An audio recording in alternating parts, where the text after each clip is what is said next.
Ulama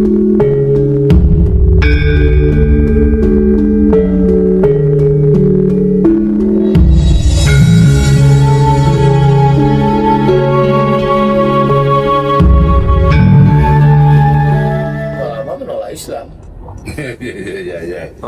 Ujung-ujungnya itu ya ke sana. Maka ibarat makan bubur panas, bubur panas itu dia tidak langsung dari tengah karena panas, pinggir-pinggirnya dulu. Iya, menolak. Kalau sudah orang kehilangan kecintaan kepada para habaib, hilang kecintaan pada ulama, hilang mahabbah, ya lama-lama ketika Islam dihinakan, dia cuek aja.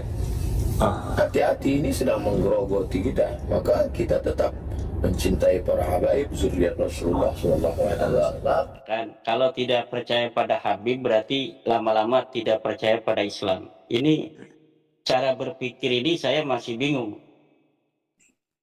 Tidak percaya pada Habib berarti tidak percaya Habib itu cucu Nabi lah gitu. Maka itu sama saja dengan tidak percaya kepada Islam. Lama-lama akan tidak percaya pada Islam. Ini dalam teori silogisme ini muqaddimah sugro, muqaddimah kubro, natijahnya ini nggak pas. Memang Habibnya sebagai apa? Sehingga disamakan kemudian dengan Islam. Apakah Habib ini termasuk rukun Islam? Sehingga orang yang tidak percaya kepada Habib ini berarti tidak percaya pada Islam. Rukun Islam yang saya tahu kan cuma 5. Syahadat, sholat, puasa, haji, zakat ya. Itu urutannya mungkin tidak urut ya, nggak apa-apa. Nah, tidak ada itu frase di dalam rukun Islam itu ada Habib itu sebagai rukun Islam. Sehingga kalau kita tidak menjalankan rukun Islam, kita tidak lagi bisa disebut Islam. Tidak ada. Kemudian apakah percaya bahwa Habib itu merupakan cucu Nabi masuk dalam rukun iman? Juga tidak. Sehingga tidak bisa mengeluarkan seseorang dari keimanannya kepada Allah, keimanannya kepada Nabi Muhammad. Apakah Allah dalam Al-Quran pernah mengatakan bahwa Habib ini cucu Nabi? Sehingga kalau tidak percaya kepada Habib itu cucu Nabi, itu kita sama dengan tidak percaya kepada Allah. Tidak ada. Apakah nasab Habib ini setelah disebutkan oleh Nabi Muhammad? Tidak ada.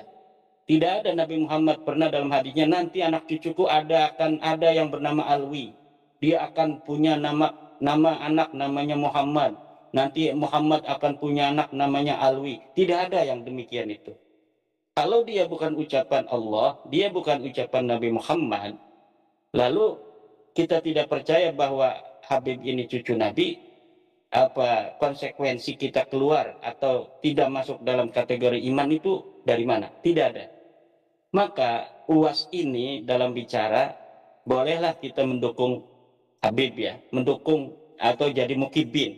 UAS jadi mukibin silakan saja. Tapi jangan bodohi jamaahnya.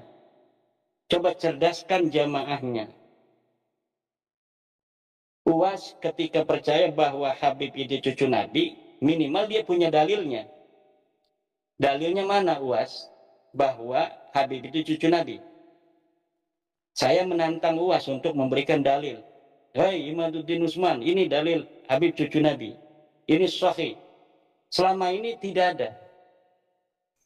Saya tidak pernah lihat dia mengutip kitab tentang ilmu nasab. Dia hanya apa yang dia tahu selama ini. Nah, ini menutup jamaahnya untuk cerdas.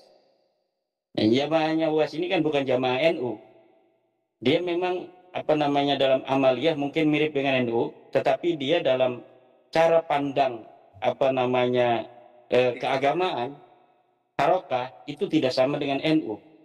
Jamaahnya saja bukan jamaah NU, itu sama dengan para mukibin ustadz-ustadz pendukung Habib itu yang sekarang membela nasab Habib itu sebenarnya tidak ada kaitan dengan NU. NU menolak khilafah. Ustadz Abdul Somad ini pendukung khilafah.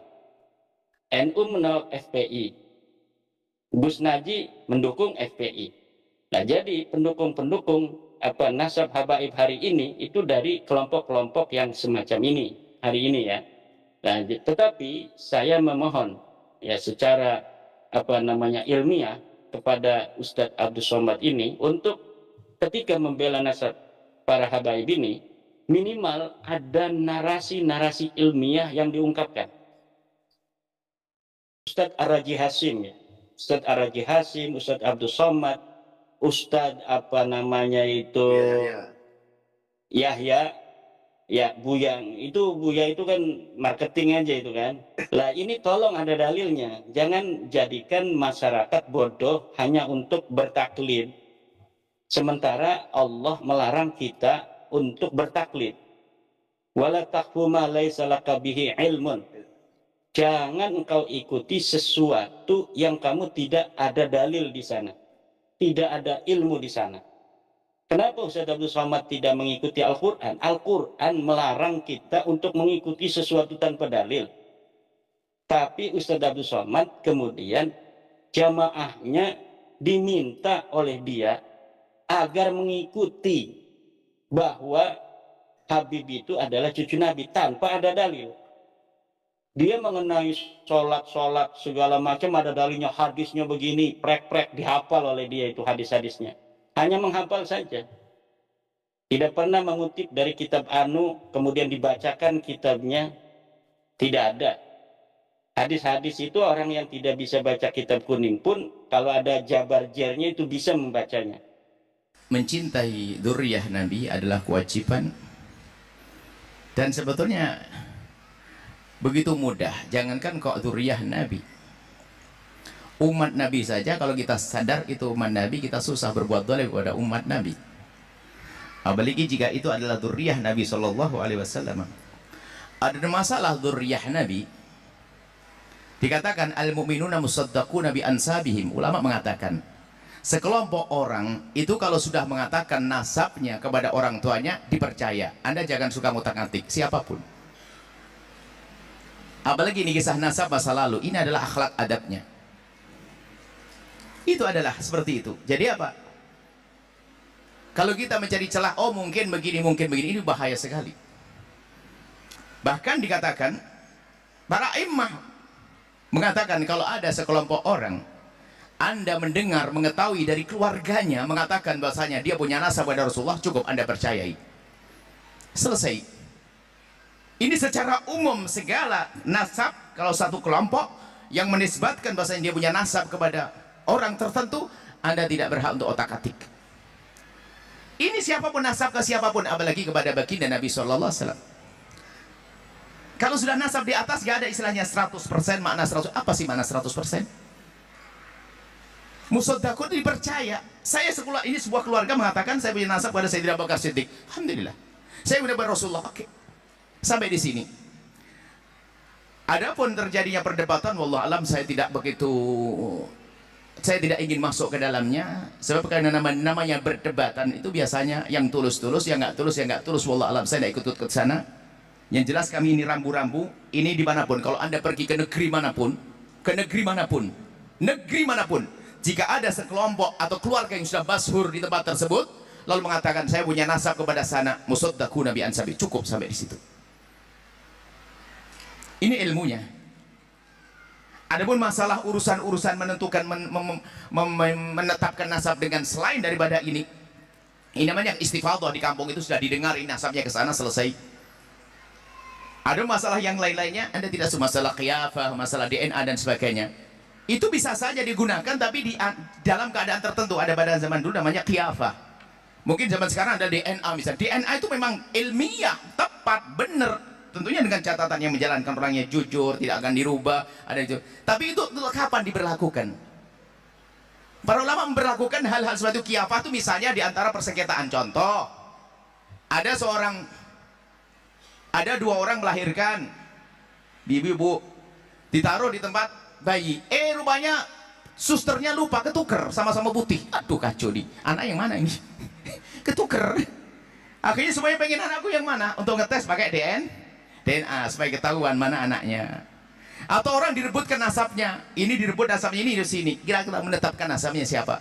Bukan ngotak-atik nasab yang sudah ada, bukan. DNA adalah masalah ilmiah, jangan diingkari, itu masalah ilmiah. Cuman untuk apa? Cukup, selesai. Sampai di sini, wahai hamba Allah. Ingat, dzurriyyah Nabi SAW agung. Dzurriyyah Nabi Muhammad adalah mulia. Kalau permasalahannya Anda marah dengan sebagian dzurriyyah Nabi misalnya, tidak boleh Anda jadikan marah kepada semua dzurriyyah Nabi. Marah satu orang mungkin bikin kesal Anda. Namanya manusia, dia bukan maksum. Anggap saja kalau ada anak-anak Anda yang bandel, masa Anda sembelih? Kan enggak. Ya perlu dikasih sayang yang sederhana. Mohon maaf kepada semua yang berselisih paham dari dua pihak kelompok. Ini kebetulan pertanyaan ini baru sekarang. Saya tidak pernah membongkar masalah ini, kecuali ditanyakan begini. Karena bagi saya itu enteng, tidak ada permasalahan. Kenapa? Apa yang direbutkan? Apa yang dipermasalahkan? Sudah jelas, ini sudah jelas dari dua kubu besar yang berkata itu adalah semuanya adalah sederhana. Ya selesai. Tolong Anda tidak usah bergeming. Pokoknya dia satu kelompok dimanapun Anda menemukan. Jika kelompok itu masyhur di kalangan keluarganya, dia punya nasab sampai Nabi Muhammad, cukup Anda percaya. Tidak usah Anda otak-atik. Selesai, sampai di sini saja. Setelah itu Anda akan tentram hati Anda, dan semoga Allah mengampuni semuanya, mengangkat derajat semuanya. Dan harapan kami kepada dua kubu yang berselisih ini, segera tenang, jangan dilanjutkan seperti itu. Ingat, umat Nabi Muhammad, kita punya kewajiban besar, yaitu menanamkan kecintaan kepada Rasulullah SAW.